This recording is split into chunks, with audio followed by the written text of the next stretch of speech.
Discuss करने जा रहे हैं exercise 4A question number 3, 4, 11, 16 and 22। ये सेटअप है ना। इसका इक्विवेलेंट रेजिस्टेंस पूछा है between points A and D। हम क्या देख रहे हैं यहाँ पे सिमेट्रिकल हमें दिख रहा है डिस्ट्रीब्यूशन। इसके जो लेफ्ट साइड में जो करंट जा रहा है 1 1 2, वही राइट साइड में सिमेट्रिकल दिख रहा है 1 1 2, सिमेट्रिकल डिस्ट्रीब्यूशन दिख रहा है। तो हम क्या बोल सकते हैं इसके अबाउट, ये जो रेजिस्टेंस है, ठीक है, E और F का और B और C का, उस रेजिस्टेंस को हटा सकते हैं। क्यों? क्योंकि ये सभी जो होंगे E और F सेम पोटेंशियल पे होगा सिमेट्रिकल डिस्ट्रीब्यूशन से, और B और C सेम पोटेंशियल पे होगा, जिसके कारण ये डिस्ट्रीब्यूशन को आप रीड्रॉ कैसे कर सकते हो, कुछ इस तरह से कर सकते हो। ठीक है, इस डिस्ट्रीब्यूशन को आप रीड्रॉ कुछ इस तरह से कर सकते हो। ये रहा, ये पॉइंट बन गया E, ये पॉइंट बन गया F, ये बना हुआ है B, ये पॉइंट बना हुआ है C। ठीक है, सिमेट्रिकल होने की वजह से यहाँ पे अब हम रेजिस्टेंस की बात करें तो ये देखा जाए, ठीक है, यहाँ पे क्या कहा जा सकता है, ये है आपका A, this is D, this is B, this is C, ये रहा।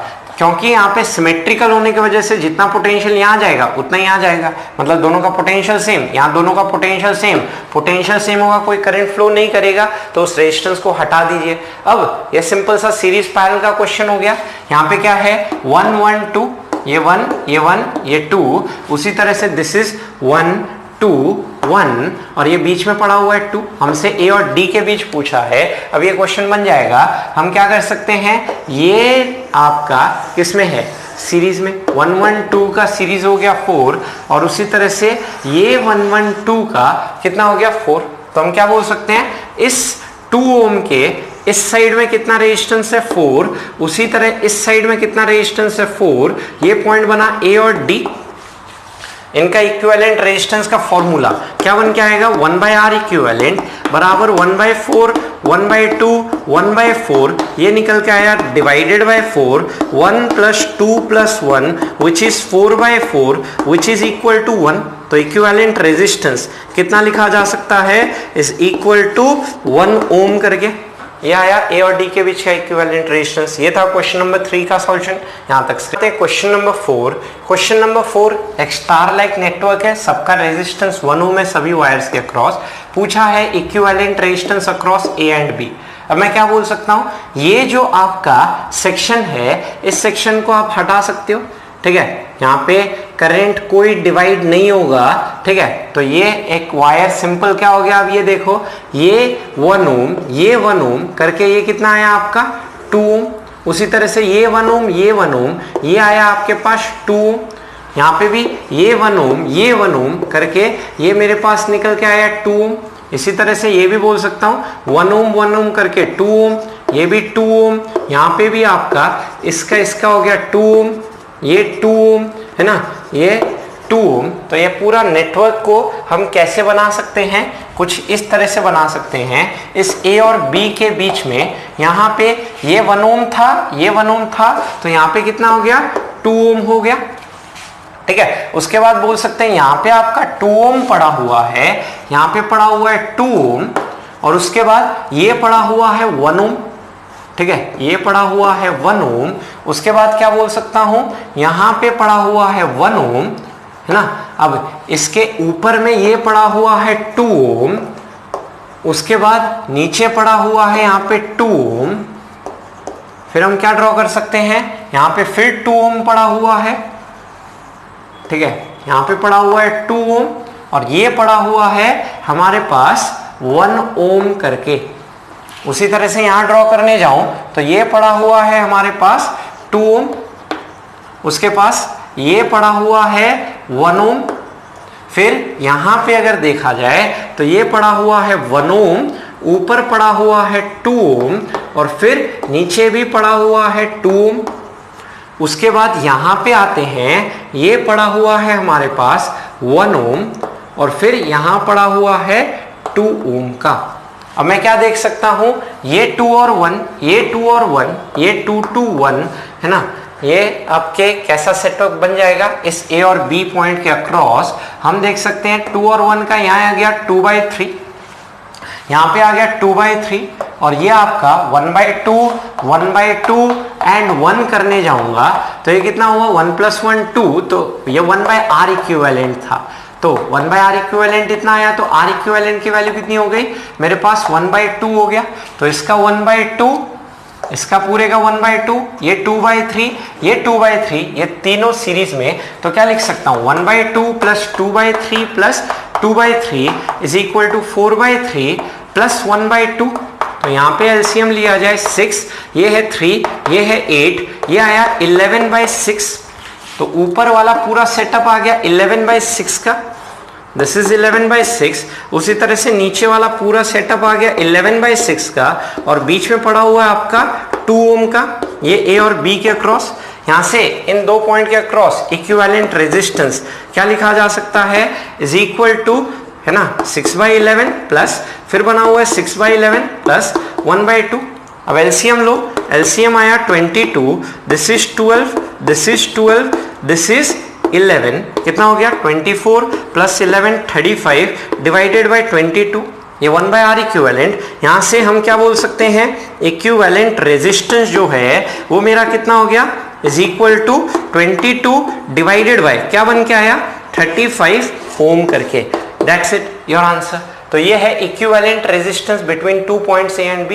ये है क्वेश्चन नंबर 4 का सॉल्यूशन 11 में। A cell of constant EMF produces same amount of heat during the same time in 2 independent resistor। ठीक है, सेम EMF, ठीक है, same amount of heat produce करेगा, है ना, per unit time during same time across 2 resistors. ठीक है, ये रेजिस्टर 1 रहा और ये रेजिस्टर क्या है 2 है। ठीक है, when they are separately connected across terminals of the cell one after the other, find internal resistance of the coil। तो internal resistance दोनों में क्या रहेगा सेम, इसका EMF सेम बना हुआ है, तो यहाँ पे क्या बोल सकता हूँ, ये बोला गया है कि दोनों में हीट जो होगा, ठीक है, प्रोड्यूस ड्यूरिंग सेम टाइम वो क्या रहेगा सेम रहेगा, H1 बराबर H2। अब H1 को क्या लिखा जा सकता है, H1 हो गया I² R1 × T, और यहाँ पे आया I² है ना, this is I1, this is I2² R2 × T, time same दिया हुआ है, कैंसल आउट। I1 कितना हो गया, I1 हो गया E डिवाइडेड बाय बन के आया R1 + R, इसका है ना, लेट्स से ये I1 आया इसका होल स्क्वायर इंटू R1, और उसी तरह से I2 हो जाएगा E divided by R2 + R का होल स्क्वायर इंटू क्या बन के आएगा R2। E² से E² कैंसिल, यहां से बन गया R1 डिवाइडेड बाय डिनोमिनेटर में पड़ा हुआ है R1 + R का whole square is equal to, यहां से बन गया R2 divided by this is R2 + R का क्या बन के आया होल स्क्वायर। क्या कर सकता हूं, अब क्रॉस मल्टीप्लाई करता है और इस R इंटरनल रेजिस्टेंस को सिंप्लीफाई करते हैं। तो इंटरनल रेजिस्टेंस को सिंप्लीफाई किया जाए तो यहाँ पे क्रॉस मल्टीप्लाई करके आप देख सकते हो, this is R1 × R2² + R² + 2R2 × R is equal to, यहाँ पे हो गया R2 × this is R1² + R² plus क्या लिख दिया जाए 2R1 × R। अब मैं क्या देख सकता हूं 2R1R2R, 2R1R2R, ये पार्ट हमारा क्या हो गया कैंसल हो गया। तो यहां पे हम क्या बोल सकते हैं, ये आया R1R2 का square plus R1 × R² is equal to, similar way में R2R1² प्लस R2 × R²। अब यहां पे हम क्या कह सकते हैं, इसको यहां लेके आ जाए तो this is R1 - R2, R² तो कॉमन आ गया, और उसी तरह से इसको राइट साइड ले जाओगे तो R2 R1 कॉमन निकल जाएगा, यहां बचेगा R1 - R2। अब R1 - R2 कैंसिल हुआ, R² की वैल्यू आई R1 × R2, यहां से इंटरनल रेजिस्टेंस आ गया R1 × R2 का स्क्वायर रूट। सिंपल सा आपको मैथमेटिकल फॉर्मूला बनाना था। यह क्वेश्चन नंबर 11 का सॉल्यूशन है। क्वेश्चन नंबर 16 पे ग्राफ दिया हुआ है ना, पूछा है फर्स्ट पार्ट में total charge phloem through the conductor. अब हम यहाँ पे क्या कह सकते हैं, टोटल चार्ज किसके बराबर होगा, integration I dt, I = dq/dt, तो dq = I dt, इंटीग्रेट करके q = integration I dt, which is area under the curve, है ना, एंड एक्स एक्सिस ये एरिया कितना हो गया, half of base into height, ये तो हो गया कितना चार्ज फ्लो किया ना during that time. Right expression of current in terms of time. तो अगर है ना यहाँ पे अगर स्ट्रेट लाइन की अगर इक्वेशन बोलूं तो ये क्या है आपका, लेट्स से x इंटरसेप्ट पता है, y इंटरसेप्ट पता है, तो इसका इक्वेशन क्या हो जाएगा, y बाय है ना let's say i divided by I naught plus क्या बन के आएगा, t divided by T naught is equal to 1 ना। तो current in terms of time की बात हो तो I by I naught is equal to क्या बन के आया, 1 minus T by T naught. यहां से करंट क्या आ गया, कोई इंस्टेंट पे करंट हो गया i naught into 1 minus t divided by T naught. ठीक है, तो ये है किसी टाइम t पे करंट, अलग अलग टाइम पुट करोगे, दिस इज ऑप्शन नंबर 2। फिर लिखा है if resistance of conductor is R है ना, then heat dissipated across the resistance.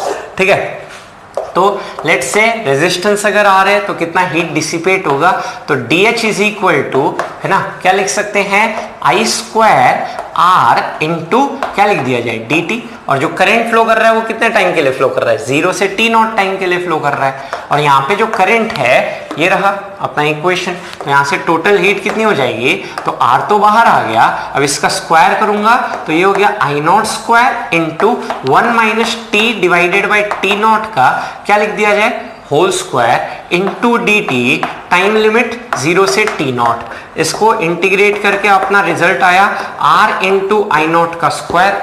अब यहाँ चेन रूल लगाते हुए t का पावर 2 का डिफरेंशिएशन क्या होगा, t का पावर 3 डिवाइडेड बाई 3, और फिर क्या लिख सकता हूं, जो आपका t का कोफिशिएंट है -1 बाई टी नॉट, उससे क्या कर दो, डिवाइड कर दो, -1 बाई टी नॉट से डिवाइड कर दिया जाए, लिमिट कहां से कहां, 0 से लेके टी नॉट तक। तो ये आई अपने लिमिट 0 से लेके टी नॉट तक।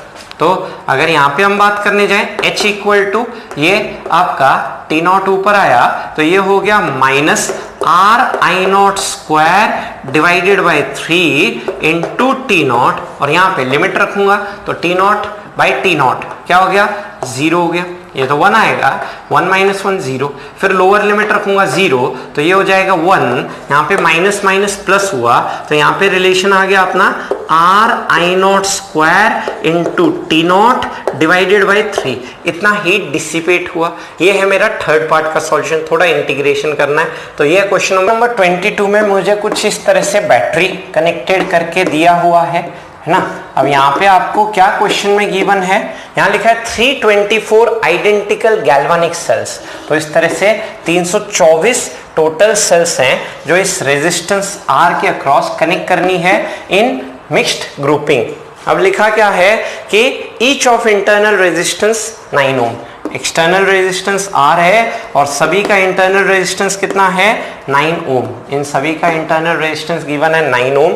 अब लिखा है इन सीरीज है ना, several in series group of cells connected in parallel, कुछ पैरेलल में भी कनेक्टेड होंगी, मिक्स्ड ग्रुपिंग की बात हो रही है। अब यहाँ पे हम क्या बोल रहे हैं, arrangement has been laid out so that power output in an externally connected resistance of value 4 ohm, इस एक्सटर्नल रेजिस्टेंस का वैल्यू 4 ओम है, is maximum. Maximum power transfer theorem क्या कहता है, इसके अक्रॉस मैक्सिमम पावर कब ट्रांसफर होगा, जब इसका इक्विवेलेंट इंटरनल रेजिस्टेंस इसके बराबर हो जाए, है ना। हम बोलते हैं R इज इक्वल टू क्या हो जाए, टोटल इक्विवेलेंट इंटरनल रेजिस्टेंस के बराबर हो जाए। ये डेरिवेशन में किया हुआ है। अब लिखा है if n cells are connected in every series group, यहाँ पे हर सीरीज में अगर n सेल्स कनेक्टेड हैं तो हम क्या बोल सकते हैं, यहाँ पे टोटल अगर आपने m सेल्स है ना लेट्स से पैरेलल में कनेक्ट किए तो n इंटू m का जो प्रोडक्ट है वो कितना हो जाना चाहिए, 324 हो जाना चाहिए। अब लिखा है then find value of n, इस n की वैल्यू मुझे पता करनी है। तो सबसे पहले मैं क्या बोलूंगा, इसका इक्विवेलेंट की बात करें उसको इसके बराबर लेके जा रहा हूं, तो यहाँ पे r r r r ये कितना आया, फर्स्ट रो में आपका जो इक्विवेलेंट हो गया वो आया NR। अब ऐसे NR जो हैं वो आपके कितने कनेक्टेड है, M रोज में कनेक्टेड है, तो इनका इक्विवेलेंट कितना हो जाएगा, ये इक्विवेलेंट इंटरनल जो रेजिस्टेंस होगा उसका इक्विवेलेंट इंटरनल रेजिस्टेंस आ जाएगा NR बाय M। यही मेरा इक्विवेलेंट इंटरनल रेजिस्टेंस बना हुआ है, इसी को मुझे इस एक्सटर्नल रेजिस्टेंस के बराबर करना है। तो मैं यहां से क्या लिख सकता हूं, देयरफॉर यहां पे आया N R divided by M, इसकी वैल्यू आर के बराबर, यहां से N by M is equal to R divided by R करके लिखा जा रहा है। आर की वैल्यू है मेरे पास 4 ओम और यहाँ पे स्मॉल आर की वैल्यू है मेरे पास 9 ओम। तो मैं क्या बोल सकता हूँ, एम की वैल्यू ना, मुझे एन पता करना है, तो एम की वैल्यू मेरे पास आ गई 9n डिवाइडेड बाय 4। इस m को यहां रख दो, 324 इन दोनों का प्रोडक्ट है, तो n इंटू एम बराबर 324। यहां से क्या बोल सकता हूं, m की जगह पड़ा हुआ है 9n by 4 is equal to 324। यहां से n स्क्वायर की value I 324 into 4 divided by 9। इसका n क्या हो जाएगा, स्क्वायर रूट किया जाए तो 4 का स्क्वायर रूट 9 है ना, 4 का 2, 9 का 3 इंटू 324 का कितना आएगा, आई गेस 18 हो जाना चाहिए। 18 का स्क्वायर करोगे तो 18, 8 8 जा 64, 6 14, यहाँ पे 18, ठीक है, 324 हो जाएगा 18, 6 इंटू 2 कितना हुआ 12। तो n की वैल्यू आ गई अपने पास 12। ये है एक्सरसाइज 4A का डिस्कशन। फिर हम डिस्कस करेंगे एक्सरसाइज 4B। अगर सॉल्व कर लियो व्हाट्सएप में अपने डाउट्स सेंड कर देना। ये आपका एक्सरसाइज 4A कंप्लीट होता है। सब्सक्राइब कीजिए आयोटा इंस्टीट्यूट चैनल को और प्रेस कीजिए बेल आइकन को ताकि आपको मिल सके हमारा लेटेस्ट वीडियो सबसे पहले, और ये बिल्कुल फ्री है।